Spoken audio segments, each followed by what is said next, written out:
My name is Anthony with Panther Robotics Network, and today we are here with 6424 Stealth Panther Robotics. They were third at Arkansas and are doing really well at Green Country Regional. Their control panel, their climb, and their modularity is something they really want to show off, and that's unique, and we'll see that here on Behind the Bumpers. All right, so to start off with your control panel, tell us what makes it so unique. So our team really prioritizes clean, good wiring because we've all seen robots go down during matches because of wiring.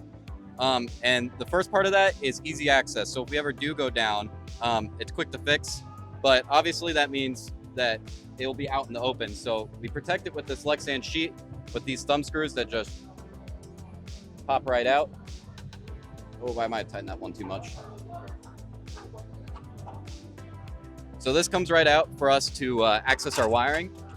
And obviously everything is clean. Everything on this end of it is pretty exposed, so we're not having to untangle stuff. Everything has these flags, so we know where it goes and where it comes from. And it's all hot glued. That way, if we take big hits, which we've experienced today, we haven't seen in a single electrical fault. Yeah, that hot glue is something that I've seen you guys do in previous years. That's really helped you guys, especially with last year and whatnot. So how does the wiring go throughout the rest of the robot? Like, tell me about how it just kind of wires and functions all throughout the rest so that you can get easier access throughout the entire robot. Yeah, so the wiring everywhere, it's pretty in the open, but if it's not protected, we have these same little Lexan covers throughout the robot. Here, can you take that, Charlie? Thank you. So this can pop out, this can pop out. That way, if anything goes down in these systems, we have easy access to it. We know where everything goes and comes from, so if we're experiencing a fault and we can see it's not on that end, we know exactly where to go to find it on the other end. And we have a super modular design when it comes to the rest of our parts that lets us quickly fix stuff. So if something isn't a wiring issue, it doesn't become a wiring issue for replacing and stuff, because all of our joints are soldered except where they might need to be replaced quickly, and then we put plugs in to make sure that we can change on the fly. Awesome. So speaking of this area of the robot, why don't you tell me about your guys' unique climb and how that system works? Charlie, do you want to talk about that? Yeah, that's me. So, here, Drew, can you lift up the intake? Yes. So while he does that, I'll explain on how it's made. So everything on our climber is CNC made, whether that was a CNC router for the Lexan or a CNC Haas mill for the metal pieces. We have two major masts that has a motor attached to it that runs a chain and sprocket to then run the two knives that go down and lift up the robot. Then you have two standoffs in front of those masts to make sure the cage is indexed the way it's supposed to be. Zach, can I see the cage?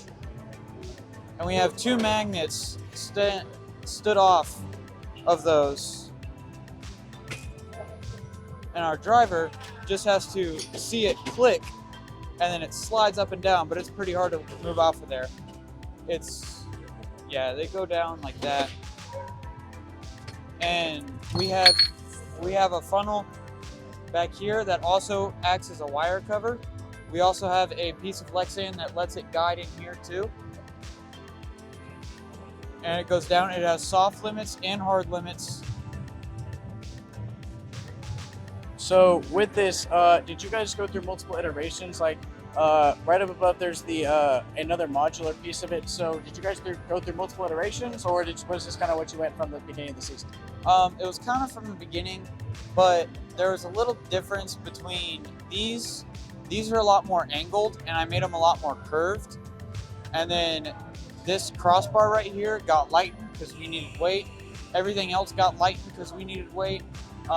The magnets weren't always 3D covered. They were originally just kind of set in there with a couple zip ties. And we didn't always have a chain and sprocket. We originally tried a 300-to-1 gearbox ratio to drive the shaft straight from the motor, and we ended up no coupler could do that we found. And so then we ended up running it off of a 300-to-1 to a 4-to-1 stage chain and sprocket that makes it a 1200 to 1. And now we've never broken it since. Wow. One thing that is unique that I personally like is this piece right here. Sorry, Caleb, you got to keep holding that. So instead of getting off the Anti-Mark hubs, you can get a actual 12-inch piece of just like straight stock, and we lathed that down. That's amazing. Yeah. Okay, so with this climber and then with the intake over there, why don't you explain to me a little bit about your modularity and why that's so important to you guys? Bill? So modularity is important to us because every part in the robot is robust. That's kind of our design philosophy. And with that comes the ability to not only take hits, but be able to swap out if they do take too many hits. So everything on the robot can be taken out and swapped within, it's like a 15 or 30 minute break between finals matches, so that we're never down for a match fully after a previous. And that goes for every part in the robot. So we just talked about the climber. We can also talk about the intake here. So this intake is only mounted with 4 bolts, but the thing is, it's not a high stress application because it's only really ever taking the stress of coral being put onto it, and maybe if our driver gets excited and trigger happy, rams into the cage. But it's built strong enough to take that because it's a carbon fiber composite that we've been stress testing and using. We started out with wood as prototyping. We moved to Lexan. Realized that was too heavy and still needed a rigid application, so we moved to Red Max's polycarbonate composite. And another thing about the modularity is that even the 3D printed parts that aren't necessarily bolted in all have that same modularity built in, which I can show you with some of our other parts. So right here is we call them our hard stops. And sitting to my left is one of our designers. I'm the design lead. He's one of the designers in our team. He designed this modular pattern that we use everywhere on the robot with these, you want to hold this? That fits in anywhere there's this 3x3 pattern on the 2x1 tubing. So no matter what we want to make, we can put it on the robot quick and easy, and it makes it a lot easier for mechanicals to line up holes and drill them and tap them. So we never have a loose connection or a part that doesn't fit, which is really important when we're doing fast prototyping during the build season. Yeah, that's amazing. So is there anything else that you want teams to know about your robot this season, whether that's some of your limelight things or just how efficient your robot is, some of those sorts of things? What else do you want the community to know? So I'll brag about this for a little bit and then I might turn it over to Drew. But our robot has 2 limelights on it, a front and a back, with these angel eyes brighteners to compensate for the brightness on the field. And with the 2 limelights in the front and back, we always know where we are on the field no matter what's happening with the April tags that are placed around the field, which is really nice for both auto and teleop, because in autos it makes them really consistent using Pathfinder, and then in teleop it acts as a driver's aid to make sure that even if we have nerves get in the way of our scoring effectiveness, the computer can help aid in keeping that flow of points steady, which is really nice for keeping consistent gameplay going.